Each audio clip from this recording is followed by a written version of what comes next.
አይቴ ብሔራ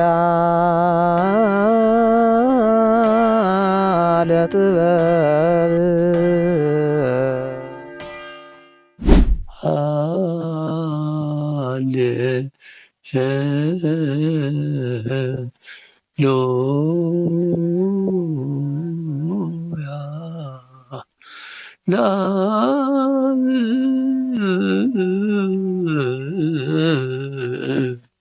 ሃሌሉያ ሃሌሉያ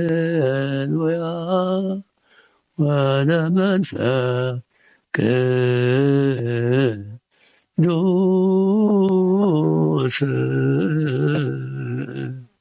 ቀዳሚያ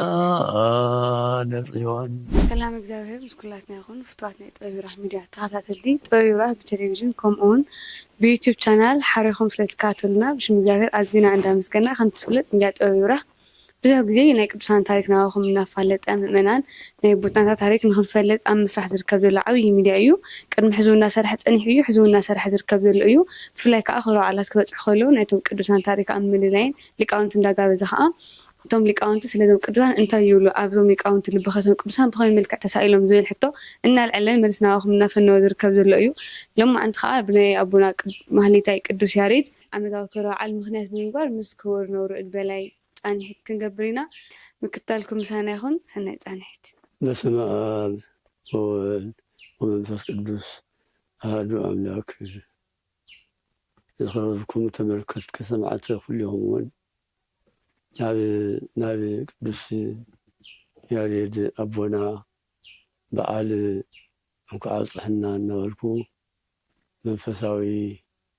ደስታይ ይገልጽ። ቅዱስ ያሬድ ብበዓሉ ምክንያት ናይ ቅዱስ ያሬድ ታሪክ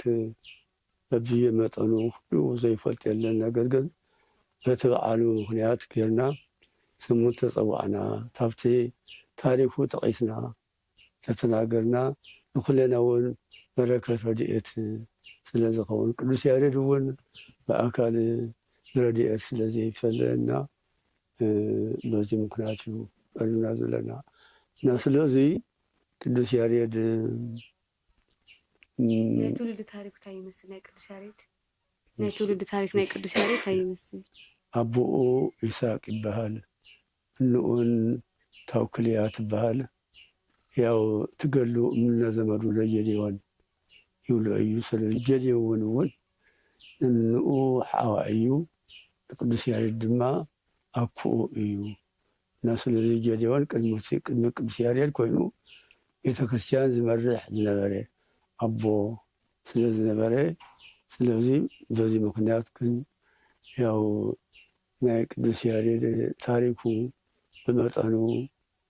ብሙሉእ እንተይኮነ ያው ዝከኣለና ነገር ንምግላፅ እዩ እንምክር። ስለዚ ቅዱስ ያሬድ እንታብ ኣቦኡ ይስሐቅ እንታብ እንኡ ታውክልያ ኣብ ኣክሱም ከተማ ተወሊዱ ስለዚ ምስ ተወልደ እውን ያው ናብ ትምህርቲ ደረጃ ምስ በፅሐ ያው 6 ዓመቱ 7 ዓመቱ ናብ ምዃን ስለተቃረበ ያው ናይ ቅዱስ ያሬድ ኣቦኡ ይስሐቅ ቅድም ኢሉ ስለ ዝሞተ ዘዕበየቶ ትምህርቲ ቤት ዘእተወቶ እንኡ እያ። ስለዚ ንቅዱስ ያሬድ ንቅዱስ ኣብ ጀድዮን ሊቀ ካህናት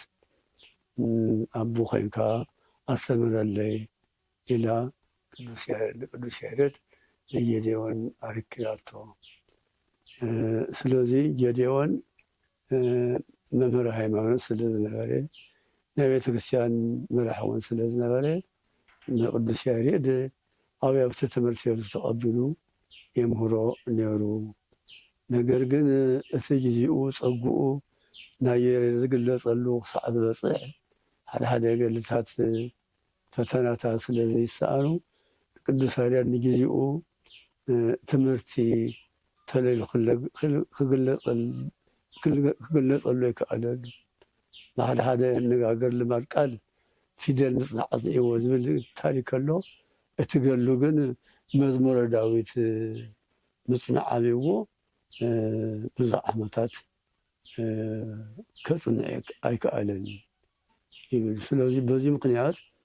መምህሩ ቅዱስ ያሬድ እውን ይቁጥዖ ይቀፅዖ ስለ ዝነበረ በዚ ምክንያት ተመሪሩ መደባይ ናይ ኣክሱም ሃፁራ ለፅዮን እዩ።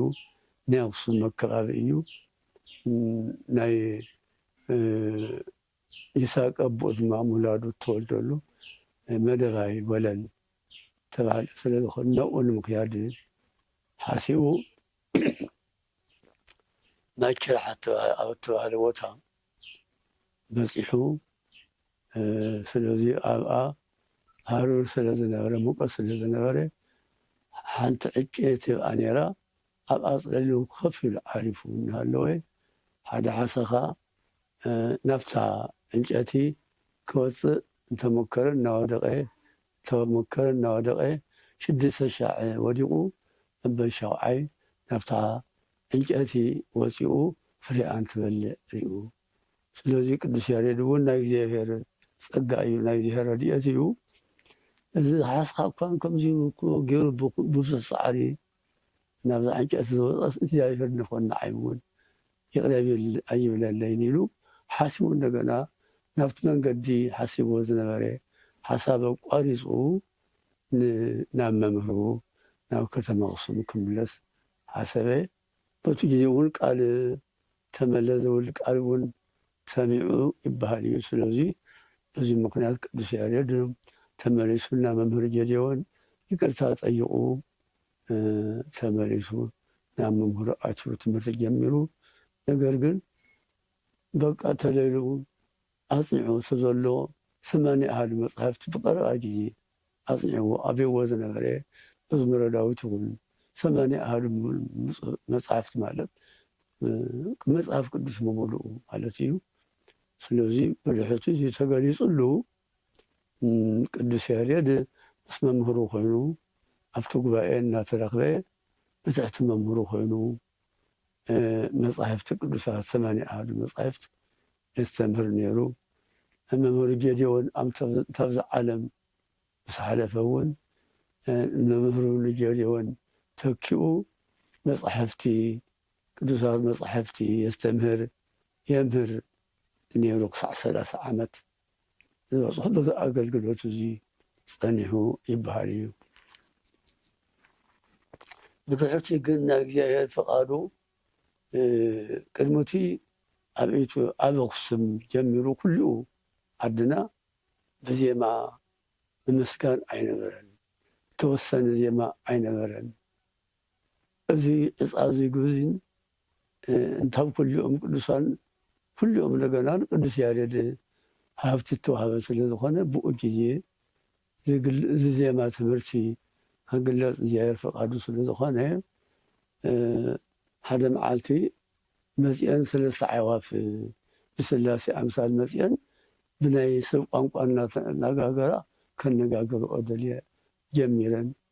ካብኡ ንሱ እናተኸተለ ብድሕርቲ ምስኣተን እንዳተኸተለ ምስኣተን እንዳሰበለ እናኸደ ደድሕሪአን እናሰዓበ ብድሕርቲ ናብ ፅረ ኣርያም ተመሲጡ ንሳተን እውን ከይደን ተመሲጠን ብድሕርቲ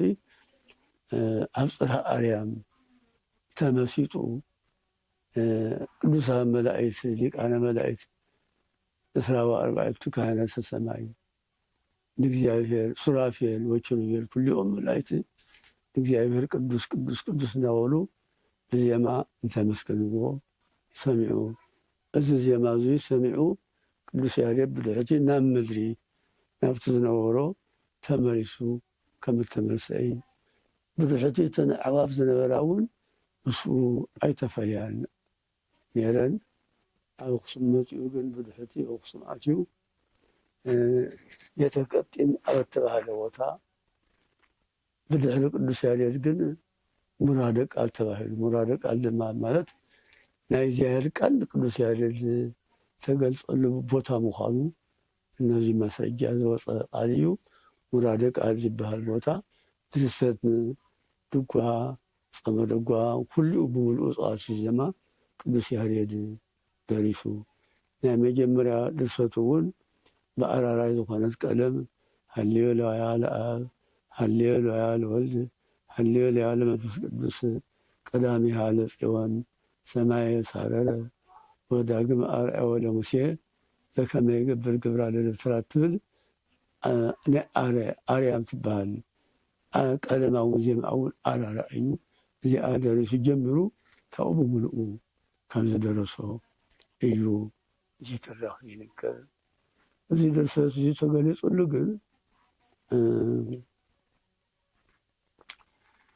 ናይ እግዚኣብሔር ቃል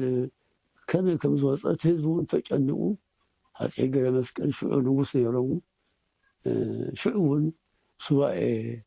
ኣትያቶም እስቲ ናይ እግዚኣብሔር ተኮይኑ ምልክት የርእየና ኢሎም ሃፀይ ገብረ መስቀል ኣውጆም 7 መዓልቲ ምህላ ምስ ገበሩ ጌታችን ኢየሱስ ክርስቶስ ኣብቲ ኢየሩሳሌም ቀራንዮ ከም ተሰቕለ ኮይኖም ተሰቒሉ ነቲ ህዝቢ ነቶም ንጉስ እውን ተገሊጹሎም በዚ ምክንያት እቲ ናይ ቅዱስ ያሬድ ዜማ ድርሰት ተቐቢሎሞ እዮም በብየጊዜኡ ቅዱስ ሃፀይ ገብረ መስቀል ምስ ቅዱስ ያሬድ ይከታተሉ ነይሮም ንሱ እውን ዘዜማታት ደሪሱ ታብኡ ናብ ቤተክርስትያን ኣትዩ ምግልጋል ጀሚሩ ዝጀመረሉ ዕለት እውን ስብከት ይበሃል ነቢያት ናይ ስብከት ዘስተምሩሉ እናቱ ኣብነት ኮይኑ ስብከት ይበሃል ቁመት ጀሚሩ ታብኡ ግን ኣብ ቤተክርስትያን እናገልገለ ቅዱስ ያሬድ እናስተምሃረ ብዙሕ ዓመታት ከም ዝተቐመጠ ይንገር እዩ ብትሕቲኡ እውን ብዙሕ ሊቃውንቲ ኣስተሚሩ ካብቶም ናቶም ሞያ ከምኡ ተተክኡ ግን ብስድራ መንክራ ሳዊራ እስክንድራ ዝብሉ ናይቶም ተምሃሮ ሕሉቕ ንዓቶም ከም ዝተክዕ እውን ይንገር እዩ ካብ ዕለታት ሓደ መዓልቲ ሃፀይ ገብረ መስቀል እስቲ ዜማኻስማዓና ኢሎም እታ ንግስቲ እውን ኮይኖም እቲ ህዝቢ እውን ኣኪቦም እቲ ዜምኡ እንትሰምዑ እንተለዉ ብጣዕሚ እናተደነቐ ንሱ ተመሲጡ እቲ ዜማ እናስምዐ ሃፀይ ገብረ መስቀል ተተፈለጦም እታ ናይ ኩናቶም ኩናት ሽዑ ነገርታት ኩናት ሒዞም ይረአዩ ነበሩ ናብ እግሩ ሸኺሎማ ንሱ ዘይተፈለጦ ንሶም ዘይተፈለጦም ድሓር ግን እታ እግሩ ወጊኣታ ደም ወፂኡ ድሓር ግን እቲ ሰዓቱ ዝዘምረሉ ሰዓት ተሰብቅዐ እንተረኣየ ሃፀይ ገብረ መስቀል ኩናቶም ተሸኺላ ንሱ እውን ደም ፈሲሱ ረአ ብድሕሪቱ ደንጊፆም ሃፀይ ገብረ መስቀል ደንጊፆም በል ናይታ ደምካ ዝፈሰሰት ካሕሳ ክበካ እየ እዚ ሃበኒ ኢልካ ጠይቐኒ ኢሎሞ ክሳዕ መንግስተይ ፍርቂ መንግስተይ ክሳዕ ፍርቂ መንግስተይ ክበካ ክእል እየ ኢሎሞ ብድሕሪቱ ግን ቅዱስ ያሬድ ኣብዚ ዓለም እዚ ኣገልገለ ብጾም ብጸሎት ፈጣሪኡ ብብዙሕ ገሊ እናገልገለ ዝዛሃቡ ናይ ጸጋ ድርሰት ዜማ እናስተምሃረ ነበረ እምበር በዚ ዜማ እዚ ኣይተጠቕመመሉን ኣይሰትየሉን ኣያመልክዐሉን ብገሊ ብትሩፋት ብጾም ብትርምቲ እዩ ይነብር ነይሩ ካብኡ ግን ሃፀይ ገብረ መስቀል እቲ ደልዮ ነገር ጠይቐኒ ምስ በልዎ እምበኣር ቃልእ ተውለይ መሓለለ ይበሎም ቃል ኣትዮም ብድሕሪቱ ኣነ በዚ ሕዚ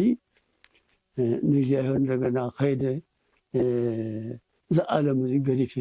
ክኸይድ እየ ድላየ እሞ የሳናወትኒ በሎም ግዜቱ ሃፀይ ገብረ መስቀል ደንጊፆም ሓዚኖም ተጨኒቖም ነገር ግን እቲ ማሕልኦም ከይልውጡ ማሕላ ፅኑዕ ስለ ዝኾነ ንክኸይድ ኣሰናቢቶሞ እዚ ብድሕዚ ኮይኑ ቅዱስ ያሬድ ናብታ ጽዮን ቤተ መቅደስ 40 ፅሓ ዝሰርሕዎ 12 ቤተ መቅደስ ኣትዩ ንእግዚኣብሔር ንእመቤታችን ከሰናበት ምስ ኣተወ አንቀጸ ብርሃን ይበሃል ጸሎት ምስ ውዳሴ ማርያም ተታሒዙ ዝጽልእ እዩ ቅድሚቱ የነበረን ቅዱስ ያሬድ እዛ አንቀጸ ብርሃን ሸዓ ቅዱስ ወብፅዕት ስቢት ወብርክ ኢሉ እንደገና ደሪስዋ እዚኣ ደሪሱ ግን ካብቲ በዚ መተላዒሉ ነፍቲ ዝበደለ ዓዲ ንኸይድ ተላዓለ እቶም ሊቃውንቲ ተምሃሩ ዝነበርዎ ኩሊኦም ተኸቲሎሞ እናሓዘኑ ደድሕሪኡ ከይዶም ክሳዕ ተከዘ ኣፋንዮሞ እዮም። ተከዘ ምስ በፅሑ ግን ሰላመ ነሳኢነ ወሰላም ነሃደግነ ለክሙ እግዚኣብሔር ምስለ ኩልክሙ ሰላም ተቐበልና ንዓኻትኩምን ሰላም ሓደግናልኩም እግዚኣብሔር ምሳኻትኩም ይኹን ደጊም ተመለሱ ኢሉ ነቶም ህዝቢ ነቶም ሊቃውንቲ ንክመለሱ ኣሰናበታቶም ንሳቶም እውን በኺዮም ሓዚኖም ተመሊሶም መፁ። ናብ ምግልጋሎም ናብ ምስትምሃሮም ናብ ቤተክርስትያን ምግልጋሎም ኣተው። እሱ ቅዱስ ያሬድ ግን ተከዘ ተሻጊሩ ጸለምቲ ተባህለ በረኻ ናብኡ ኣትዩ እዩ መኒኑ ብዙሕ ዘመን ተቐመጠ። እግዚኣብሔር እናገልገለ ኣብቲ ዝሃቦ ጸጋ እቲ ዜማ እውን ተገደፈ። መፂኦም ዝጥይኡ እውን እንደገና እንተሃለው እናነገረ ቅዱስ ያሬድ ብጾም ብጸሎት ብትጋህ ብሰጊድ ብትሕርምቲ ብጥሜት እንደገና ንእግዚኣብሔር ኣገልግልዎ እዩ። ስለዚ ቅዱስ ያሬድ ምስ ሃፀይ ገለ መስቀል ናብ ብዙሕታት ከይዳት ስራሕ ከም ዝፈፀመ ንደብረ ዳሞ እውን ናይ ኣቡነ ኣረጋዊ ቤተክርስትያን ተሰሪሑ እውን ሃፀይ ገለ መስቀል ምስ ፈፀምዎ ከይዱ ነታ ቤተክርስትያን ከም ዝመረቐ እንደገና ድርሰት ከም ዝደረሰላ ይህዎ ጽባሕ መላእክት በሰማያት እስመ ማህደረ መለኮት ዝብል ናይ ድጓ ድርሰት ደሪሱ ንእግዚኣብሔር ኣመስገኒ እዩ። ስለዚ ቅዱስ ያሬድ ብዙሕ ዓይነት እዚ ከም ቅዱሳን ከምቶም ጻድቃን ተቃቶም ተይነኣሰ ዝበለፀ እዚ ዓለም እዚ ጣዕሙ ዘይተቐበለ ናይዚ ዓለም እዚ ጣዕሚ ተይፈለጠ እንተይተመችዎ ብረሃብ ብሰጊድ ብትጋህ ብጾም ብጸሎት እግዚኣብሔር ኣመስጊኑ ኣብ 75 ዓመቱ ግን እንታብዚ ዓለም እዚ ከም ተሰወረ እዩ። ያው ኣይረፈ ይብል ትገሉ ነገር ግን ዜሮ ግን ቅዱስ ያሬድ ያው ተሰወረ ዝብል ታሪክ ሊቃውንቱ ክሳዕ ይትረኽ ንሱ እዩ ዝኾነ ኮይኑ ቅዱስ ያሬድ ኣይተቐብረን። ስለዘይተቐብረ ስግኡ እውን በኑ እውን እንደገና ክሳዕ ድሓር ከም ዝነበረ እዩ። ብዙሕ ተኣምራት እናሰርሐ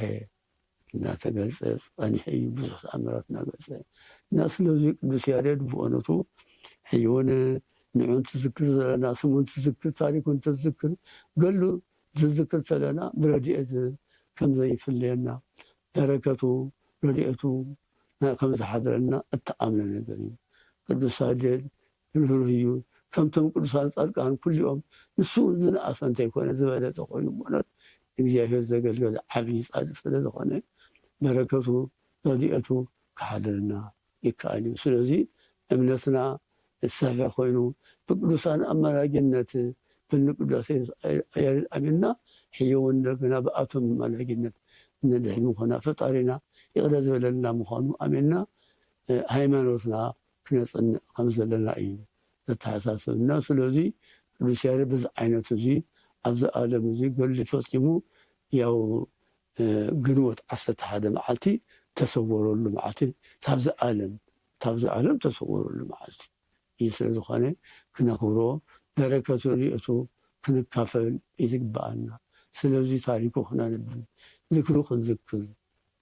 እዩ ዝግባአና። በረከቱ ረድኤቱ ይሓድረና እዩ እና ስለዚ ንኩለና በረከቱ ረድኤቱ ይሕድረና እግዚአብሔር እና ክሳዕ ኣብዚ ተናገረሉ እግዚአብሔር ቅዱስ ያሬድ ይሕድረልና። ኣሜን። ኣቦና ንቅዱስ ያሬድ ብዙሕ ግዜ ኣብ ስእሉ ክንሪኦ ከለና መጠምጠም ገይሩ ኢና ንስእሎ ካብ መኒኑ እንዳሃለዎ እውን ካህን ንብሎ ኢና እሞ ንምንታይ ኢና ቤተክርስትያንና ካህን ትብሎ ንቅዱስ ያሬድ? ክህነት እኮ ንኩሊኦም ንቅዱሳን ንጻድቃን ኩሉ ተዋህበ እኮ እዩ። ካህን ማለት ቅዱስ ያሬድ ካህን እዩ። ሙሉእ ክህነት ተዋህቦ እዩ። ክሳዕታ መኒኑ ታብዚኣ ዝኸይድ እውን ናይ ቤተክርስትያን መራሒ ኮይኑ ናይ ቤተክርስትያን ሓላፊያ ሓላቂኣ ኮይኑ ብዙሕ ዓመታት ኣገልግልዋ እዩ። ስለዚ ብኸበሮ ብፀናፅል ዝዘለርሰት እናቃነበረ የመስክን ስለ ዝነበረ ሕይውን መጠምጠማት የምጢሙ እንደገና ከበሮ ፀናፅል እናበለ ስእሎ ንሪኦ በዚ ምክንያት እግዚኣብሔር እናገልገለ ስለ ዝነበረ እዩ። ኣቦና ቅዱስ ያሬድ ብዙሕ ግዜ በተለይ ሕዚ ከዓ ትውፊቱ ሓልዩ ይኮነን ታሪኩ ዝኽበር ዘሎ ትናቱ ዜማ ንደርፊ ንኻሊእን ዜማታት ይውዕል ስለ ዘሎ ትወለዶ እዚ ካብ ናይ ኣቦና ቅዱስ ያሬድ ታሪክ እንታይ ይመሃር ትውፊቱ ሓልዩ ንኽመሓላለፍ ከ ከም ወለዶ ክንገብሮ ዝግበአና ነገር እንታይ እዩ? ያው ሕጂ ተቐሰበለ ነይረ ቅዱስ ያሬድ ብእውነት ንቤተ ክርስቲያን እግዚአብሔር ይመስገነሉ ዝደረሶ ቅዱስ ያሬድ ድርሰት ካብ 80 ኣሃዱ መጻሕፍቲ ማለት ካብ መጽሓፍ ቅዱስ ብምሉኡ ዝወፀ ዘይኮነስ መጽሓፍ ቅዱስ ብምሉኡ 80 ኣሃዱ መጻሕፍቲ ታኡ ድማ ንቅዱሳን እንታውገሎም ንመላእክት ካብ ድርሳኖም ንእመቤታችን እውን እንደገና ክብራ እናገለጸ ደሪሱ ኣመስኪኑ እዩ። ስለዚ እግዚአብሔር እዚ ኣመስኪንና ንሕና እውን መንግስቲ ሰማያት ክንወርስ ንሕና እውን ደኸምና እንደገና ብዙይ ምክንና እግዚአብሔር በረከቱ ረድኤቱ ምሕረቱ ክበና ስለ ዝኽእል ቅዱስ ያሬድ ብዙሕ ሃፍቱ ንዓና ውሪስናና። ስለዚ እዚ ዝውዝየ ስጋዊ ታሪክ እንተይኮነስ መንፈሳዊ ትምህርቲ መንፈሳዊ ዓለማ ምዃኑ ተኸቲልና ንሕና እውን ከምቲ ቅዱስ ያሬድ ዘገልግሎ ዝነበረ ዜማ ተማሂርና ደቅና ኣስተሚርና ንቤተ ክርስቲያን ክንክተል ቤተ ክርስቲያን ክነግልግለሉ ዝኸኣልና ዘንብና ዘይከኣልና ድማ ደቅና ኣስተሚርና እግዚአብሔር ደገ ክፀናሉ እዩ ዝግባእ። ስለዚ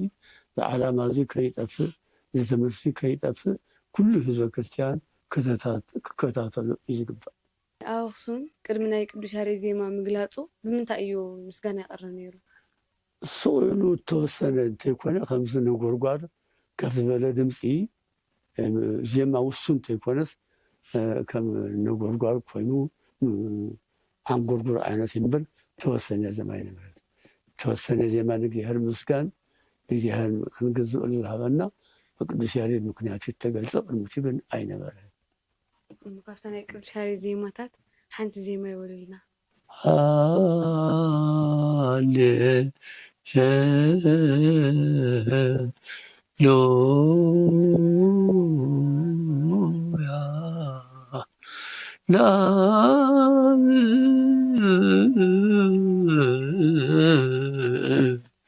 ሃሌሉያ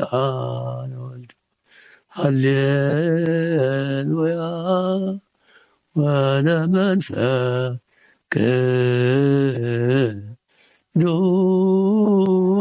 ቅዱስ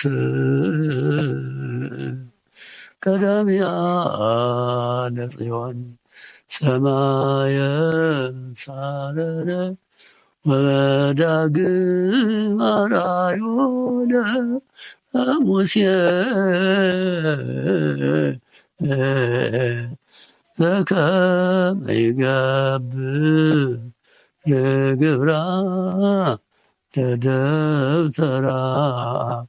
መጀመሪያ ድርሰቱ እዚያ እኛ ቃልዮት ይስማዕልና ኣቦና ናይ ቅዱስ ያሬድ በዓል ምክንያት ምግባር ንመላእክቲ ቤተክርስትያን ተሕልፍዎ መልእኽቲ ተሃሊ ትዕድልክዎም? ያው ከምቲ ተነግሮ እዩ ያው ቅዱስ ያሬድ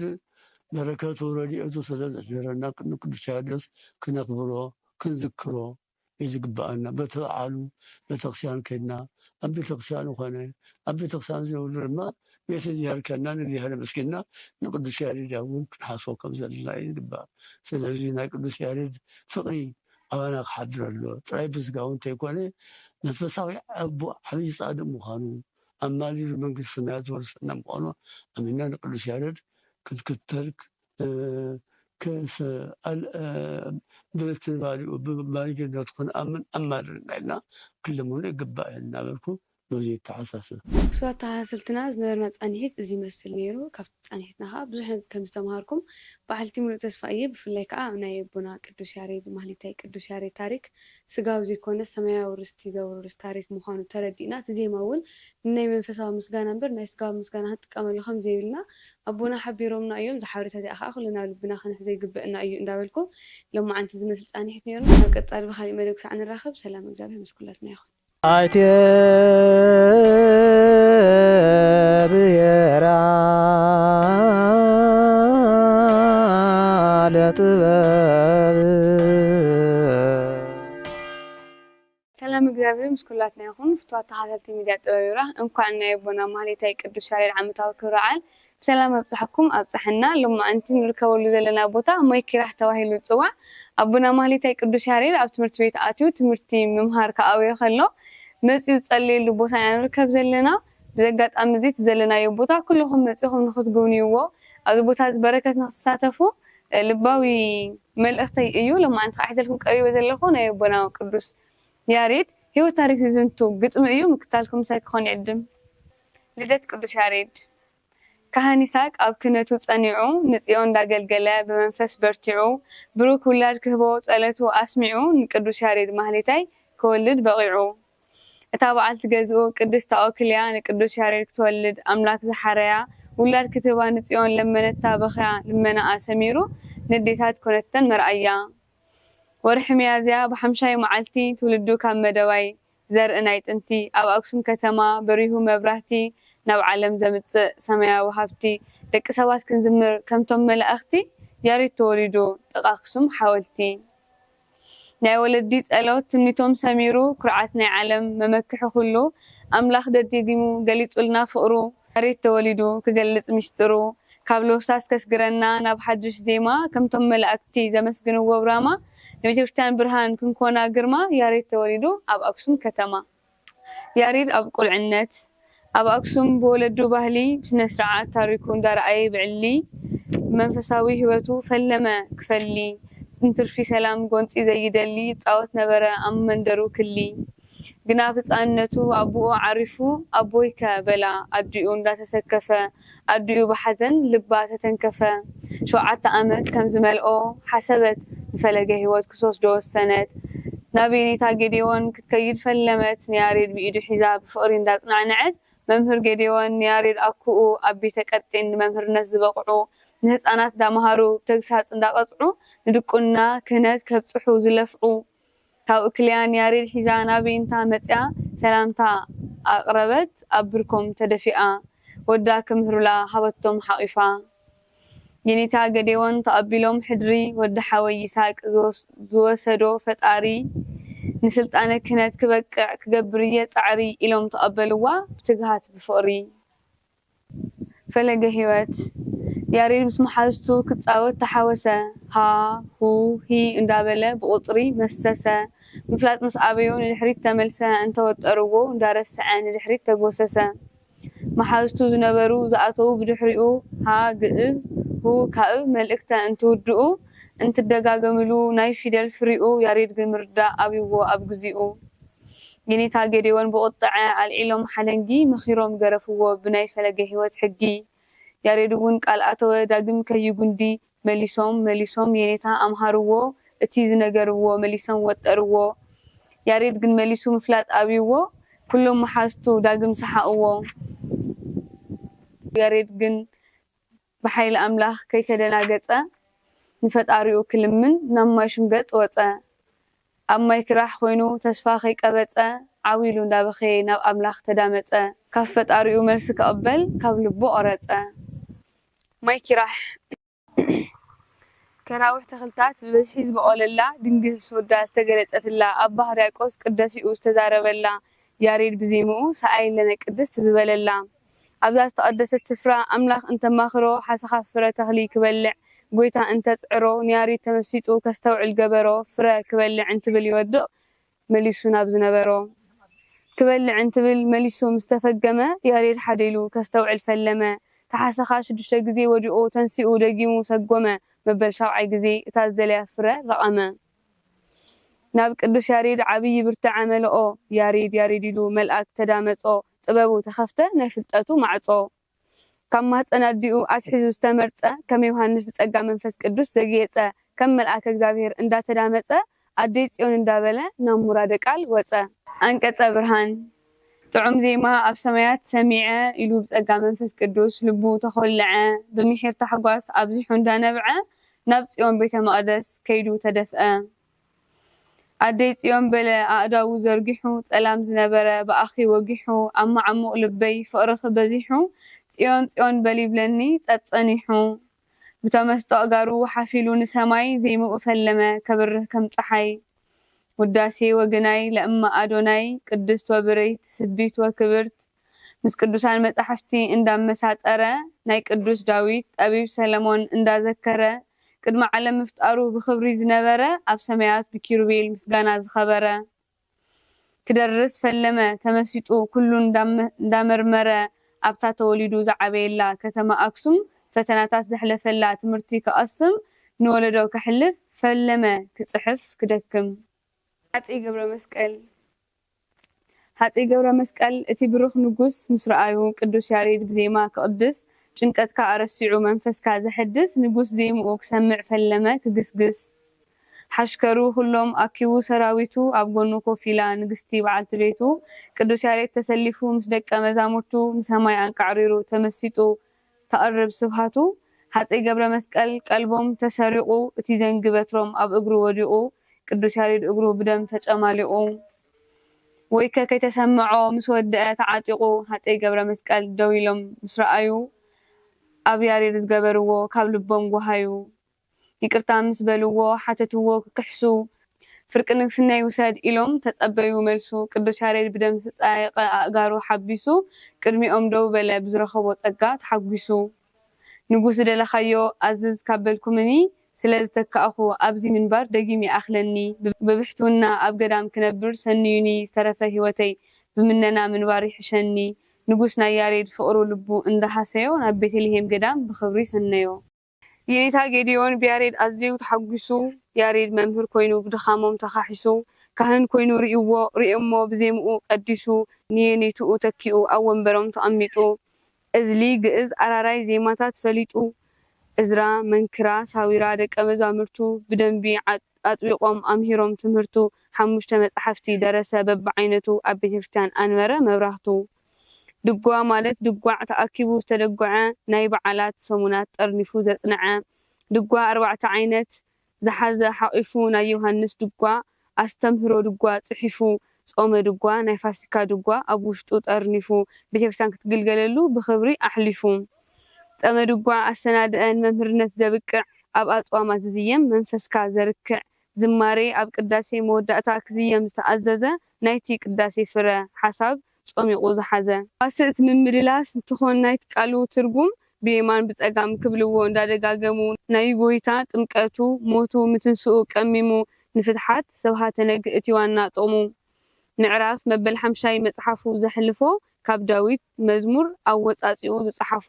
ካብ ተከዘ ሰነይዎ ብሊቅነቱ እንዳተገረሙ ኩሎም ምስተከዙ ስፍራ ተከዘ ተሰይሙ ደቀ መዛሙርቱ ብትሕትና ብርኩ ተሳለሙ ናይ መሰናይታ መዝሙር ፈለሙ ከዚሙ ሰላም ወሃብክሙ ወሰላምክሙ ሃቡኒ